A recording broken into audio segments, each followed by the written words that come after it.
Olá a todos, sejam muito bem-vindos a mais um podcast filosófico, atividade promovida pela Organização Internacional Nova Acrópole do Brasil. Neste podcast, recebemos o professor Ibirá Barreto, da Nova Acrópole de Guarulhos. Seja muito bem-vindo, Ibirá. Obrigado, Danilo. Sejam todos bem-vindos. Bem, pessoal, este é o nosso último podcast desta Semana da Filosofia, a qual abordamos o grande filósofo chinês Confúcio. Lembrando, a Nova Acrópole promove anualmente a Semana da Filosofia e estamos na 13ª edição. Bem, Ibirá, embora já tenhamos abordado Confúcio ao longo da semana, eu gostaria que você falasse um pouco mais sobre a vida e sobre a obra de Confúcio, para que nós nos situemos aqui nesse início de podcast. Bem, como já sabemos, Confúcio foi um grande filósofo chinês, nasceu ali no ano de 551 a.C., teve um desenvolvimento muito importante, na verdade ele causou um impacto cultural tremendo. Ele é desses grandes pais da humanidade, esses seres muito especiais que periodicamente vêm trazer aos seres humanos de novo o caminho, não é? Alguns com uma mensagem de amor, como um Krishna ou um Jesus Cristo, e no caso dele, com essa mensagem de cunho civilizatório, de trazer um desenvolvimento, uma evolução para o ser humano, uma evolução que vá além das simples formalidades, mas principalmente uma evolução ética. Então, Confúcio, nesse sentido, não é à toa que está reverberando 2.600 anos depois, né, sua mensagem, né, a sua pegada na Terra continua reverberando e nos trazendo ensinamentos muito profundos. Agora, algo interessante na obra de Confúcio, claro, falando dos Analetos, não é? Ele fala muito sobre a ordem, sobre a ética, sobre a moral. Ele fala de uma conduta que leve o ser humano a ter uma vida baseada nesses valores, como, por exemplo, a retidão, a honestidade, o caráter, os valores que são atemporais para qualquer civilização humana. E quando ele fala de política, isso nos lembra muito Platão, porque Platão falou muito de política em sua obra República, que é uma obra muito conhecida, e é algo entendido de uma maneira mais filosófica, mais elevada. E é possível traçar um paralelo entre essa mesma ideia que Confúcio falava e o que o Platão falava? Bem, como filósofos, nós sempre buscamos fazer um estudo comparado, um estudo comparativo entre diversas doutrinas, diversas filosofias, diversas civilizações, até porque, pelo fato dessas civilizações serem feitas, construídas por seres humanos, o ser humano ele tem basicamente as mesmas questões, certo? Independentemente de ter nascido em épocas e lugares diferentes, né? E isso eu vejo como algo muito importante também nos dias atuais, principalmente por conta do dogmatismo. Em geral, se você começa a estreitar demais o seu escopo de estudos, você tem a tendência a ficar muito bitolado. Então, quando você começa a se abrir mais e estudar outras culturas, eu vejo que isso é de importância para que nós possamos estar sempre abertos a compreender as outras culturas, né? Porque se você não consegue enxergar a beleza em outros seres humanos ou em outras culturas, você vai ficar muito limitado. E isso vai dar espaço para entrar muita separatividade e muitas coisas assim. Falando dessa doutrina do Confúcio, né? Você citou aí o Platão. Eu acho muito fascinante como eles têm doutrinas muito parecidas em vários aspectos. Bom, Platão ele viveu numa época até próxima, né? Ele nasceu ali no ano 427, 28 a.C., e ainda que ele fosse um sujeito bem nascido, com uma carreira política meio encaminhada, ele vai se afastar disso, porque ele compreende que para atuar na sociedade, para trazer algo benéfico para a sociedade, ele não teria condições de usar esse canal da política, né?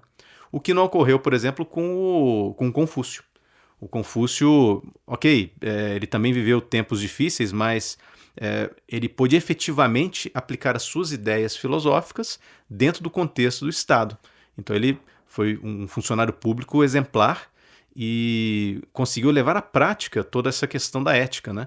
Muitas vezes as pessoas se enganam, achando que para você fazer as coisas funcionarem, você vai ter que passar por cima dos princípios. Isso é muito errado.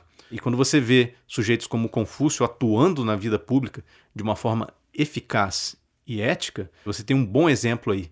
E isso acontece porque tanto o Confúcio quanto o Platão, quanto outros filósofos que se dedicaram ao estudo da arte de conduzir os povos, eles chegaram a conclusões muito, muito interessantes com relação à necessidade de você governar a si mesmo primeiro.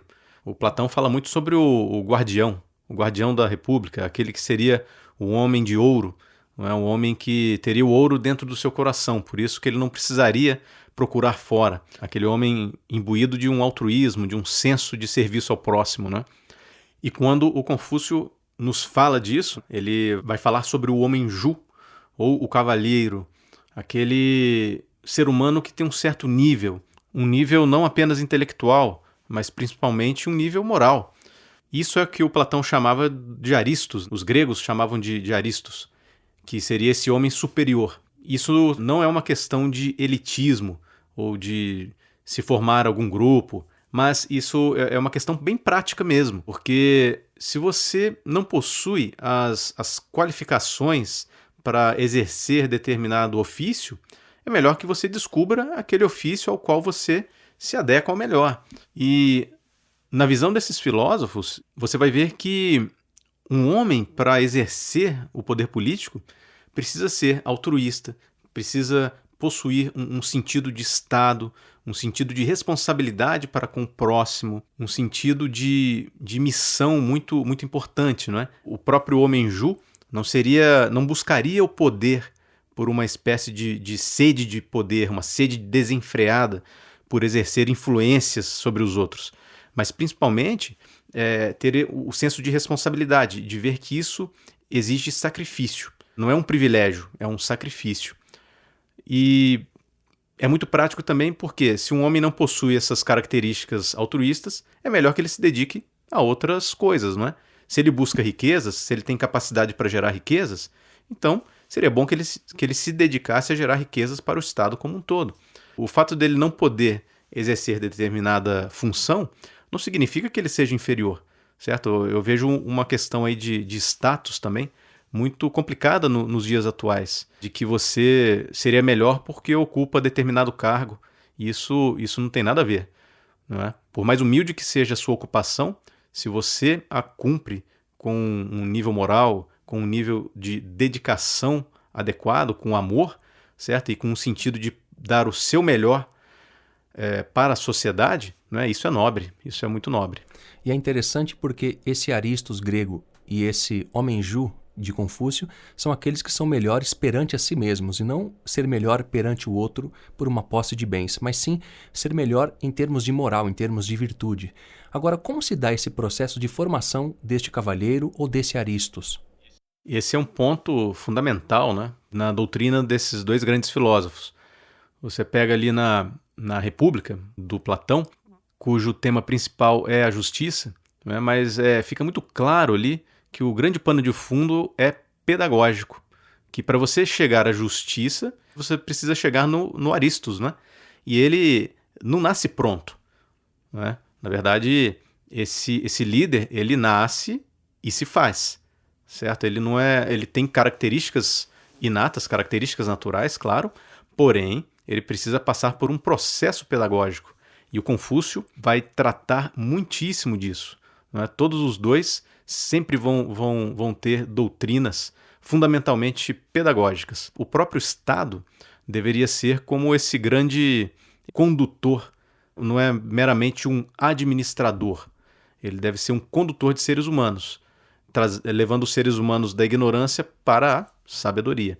E tanto Confúcio quanto Platão entendiam que um sistema político é tão bom quanto os seres humanos que o conduzem. Logo, se você quiser que as coisas funcionem bem, você vai precisar educar o ser humano. E com uma educação que seja não apenas informativa, obviamente, que seja uma educação formativa, que possa trazer uma competência administrativa, mas também uma série de valores, uma preocupação genuína com os seus semelhantes, com os seres humanos. Porque, afinal de contas, as palavras podem até comover, mas o exemplo arrasta, né? Tem até uma frase do Confúcio que diz o seguinte: ele fala que a verdadeira natureza humana consiste em conhecer teu próprio eu e restaurar a ordem ou disciplina moral. Se um homem pode, durante um dia apenas, conhecer seu próprio eu e restaurar a completa disciplina moral, o mundo o seguirá. Então isso é algo que revela exatamente essa questão da necessidade de trazer ao homem uma educação completa que possa torná-lo melhor. Melhor para quê? Para ajudar a sociedade como um todo. Bem, o Ibirá, quando Confúcio entra de fato na política, uma vez que ele trabalhou como ministro da Justiça, um cargo de muita responsabilidade, e isso é importante de salientar, ele não chegou ali de qualquer maneira. Ele passou por uma série de desafios, onde ele teve de comprovar a sua retidão, o seu caráter, o seu valor moral, e isso ele conseguiu efetivamente. E agora eu gostaria que você falasse um pouco mais sobre esse processo na vida de Confúcio, como ele atuava com essa ética, com essa moral, dentro das suas funções, dentro das suas responsabilidades. Claro, como um ministro da Justiça. Esses grandes sábios conseguiam ver com muita clareza que tanto o macrocosmos quanto o microcosmos são regidos por leis muito similares, pelas mesmas leis, na verdade, e que uma desordem interna fatalmente vai se mostrar externamente, né? Quando você, por exemplo, no seu contexto aí, se o seu quarto é muito desordenado, significa que, em alguma medida, você tem alguma desordem interna que está se mostrando fora. Então, o Confúcio, como era muito ordenado internamente, tudo que ele tocava ia bem. Ele, por exemplo, tomou conta de um silo. Essa história é muito, muito interessante e havia muita perda, era muito mal administrado. E aí o Confúcio, quando passou a administrar isso, tudo passou a ocorrer de maneira harmônica. E quando ele chegou a ministro da Justiça, que era um dos mais altos cargos dentro do governo, ele finalmente aplicou essa doutrina no contexto político. Então eu considero esse um exemplo muito, muito importante para que nós não fiquemos apenas naquela ideia de que esses filósofos eram utópicos e desprovidos de um senso prático. Muito pelo contrário. O próprio Platão, ele tentou educar um príncipe filósofo, né? Embora não tenha sido muito bem sucedido nessa tarefa. Porém, o que ele fez? Não ficou se lamuriando a respeito das injustiças do seu mundo e da decadência daqueles que conduziam a política. Ele fez o quê? Ele fundou uma escola e passou a ensinar as pessoas a como melhorar a si mesmas, a como desenvolver uma perspectiva melhor em termos de mundo. E todos os grandes pensadores do Ocidente certamente vão ter a sua raiz em Platão. E isso demonstra como essas ideias são tradicionais, essas ideias são impermeáveis ao tempo. Por isso que nós vamos poder sempre falar sobre o Confúcio, sobre o Platão, e sempre vai ter uma utilidade, porque eles realmente foram muito a fundo e tiveram uma visão bem ampla. E por isso que são filósofos que até hoje são estudados, são comentados e, evidentemente, que de alguma maneira são vividos também pelas pessoas que procuram saber quem eles foram e procuram, no seu exemplo, aplicar algo daquilo que eles ensinaram ao longo de suas vidas. Agora, é interessante porque isso pode parecer uma utopia, algo inalcançável, e, na verdade, não é, porque o próprio Confúcio evidenciou isso e praticou esses valores dentro da política de sua época e o fez com maestria, o fez com excelência, o fez com justiça, com retidão, como já havíamos falado. Agora, de um modo bem simples e bem prático, Ibirá, para encerrarmos o nosso podcast, eu gostaria que você falasse como nós, hoje, no momento atual, podemos refletir mais sobre Platão, podemos refletir mais sobre Confúcio e, sobretudo, como podemos fazer uma ponte entre essas ideias e uma vivência prática no dia a dia, de uma maneira simples, de uma maneira eficaz, aonde nós podemos aplicar algo de tudo isso que eles falaram ao longo de suas vidas para deixar o mundo um pouco melhor do que ele está no momento em que vivemos. Bem, Danilo, o próprio Confúcio dizia que um cavalheiro ou uma dama não ficam devendo favores aos corruptos. Quando eles vivem em tempos duros, em tempos de muita corrupção, Eles procuram continuar a sua missão de educar a humanidade, de dar um exemplo luminoso à humanidade. E, de fato, por pior que seja o meio, ninguém pode obrigar você a ser antiético ou obrigar você a não viver de acordo com aquilo que você acredita. Dessa forma, ser filósofo, eu diria que é o primeiro passo para que nós possamos construir um mundo novo e melhor, porque vai nos trazer a consciência de coisas que muitas vezes foram esquecidas pela humanidade e de coisas que, quando você reflete um pouco mais, você vai ver que é muito prático, né? E que ser exemplar é algo muito necessário. Viver de acordo com aquilo que você acredita, certo? E saber que aquilo que você acredita é algo justo, bom e belo, então eu vejo isso como fundamental. E quando você pega o exemplo do próprio Confúcio, quando ele ficou muito desgostoso em função da corrupção do reino de Lu, ele abandona sua vida política por ver que aquela estrutura estava carcomida, já não poderia servir a um propósito elevado.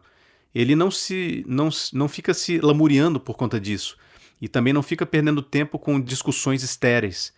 Ele procura educar aqueles que estão ao seu redor. Não é? Ele se torna um andarilho no final de sua vida, cumprindo essa missão, como ele mesmo diz: devo-me indistintamente a todos os homens, certo? Então, ele se dedica a esse sagrado ofício de educar o ser humano, principalmente através do seu exemplo. Fica aí, então, nossa homenagem a esse grande sábio, o Confúcio, que soube ser ele mesmo, soube ser ético, independentemente das estruturas que estavam ao seu dispor, independentemente do fato de que alguns não o compreenderiam. Ele é um exemplo porque apoiou-se em si mesmo e pôde iluminar muitas gerações. Bem, pessoal, desta maneira encerramos a nossa 13ª edição da Semana da Filosofia, homenageando este grande filósofo, esse grande sábio que foi Confúcio. O Ibirá, seja sempre muito bem-vindo. Muito obrigado, Danilo. Até a próxima. Bem, pessoal, para quem quiser nos contatar, podem fazê-lo através do e-mail podcast@nova-acropole.org.br. E para quem quiser saber mais também sobre a Semana da Filosofia, basta acessar o nosso site e encontrar a sede mais próxima a você, nova-acropole.org.br.